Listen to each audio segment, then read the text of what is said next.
রাত 4:30টার সময় মনে করেন ধাম করে একটা শব্দ হলো। এরই মধ্যে মনে করেন সেখানে পড়ে গেছে। তখন থানার থেকে আলিম বলে একটা লোক, ইনি আমার ফোন দেয়। ফোন দেওয়ার পরে তখন আমরা আসি। আসা মনে করেন এর মধ্যে মনে করেন ফায়ার সার্ভিস, আরও মনে করেন উদ্ধারকারী সবাই ছিল। আসার পরে মনে করেন ক্যারেন বাঁধা মনে করেন ট্রাকটা মনে করেন জাগানোর পরে রডগুনা মনে করেন নিয়ে হলো।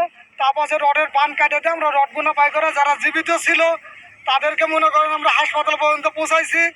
এবং 15 জন যে মারা গেছে সেই 15 জনকে মনে করেন সদর পর্যন্ত মাত্র পৌঁছা দিয়েছি। টাঙ্গাইলের কালিহাতী উপজেলায় রড বোঝাই ট্রাক উল্টে 15 জন নিহত হন।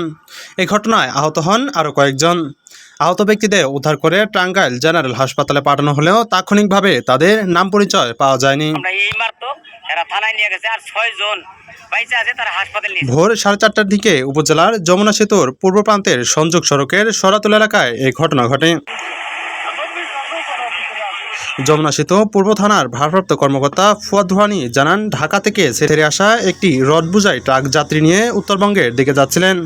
সরাতুল এলাকায় নিয়ন্ত্রণ হারিয়ে ট্রাকটি মহাসড়কের পাশে পড়ে যায়। এ সময় ঘটনাস্থলেই 15 জন নিহত হন। ভোর 4টায় চট্টগ্রাম থেকে একটি ট্রাক আসছিল।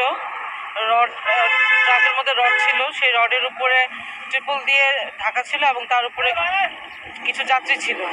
যাত্রীগুলো উত্তরগামী যাত্রী ছিল। তো আমরা প্রাথমিক অবস্থায় ধারণা করছি যে নিয়ন্ত্রণ হারিয়ে ট্রাকটি পড়ে যায় এবং ঘটনাস্থলেই 15 জন মারা যান। আমরা ভোর 4টা থেকেই শোনার পর এখানে চলে আসি এবং উদ্ধার কার্যক্রম শুরু করি। আমরা 9 জনকে উদ্ধার করতে পারি এবং তাদেরকে উন্নত চিকিৎসার জন্য টাঙ্গাইলকে পাঠানো হয়েছে। আর 15 জন লাশ আমরা মর্গে পাঠিয়েছি। পুলিশ জানান, অতি শীঘ্রই তাদের নাম পরিচয় শনাক্ত করে তাদের পরিবারের কাছে হস্তান্তর করা হবে।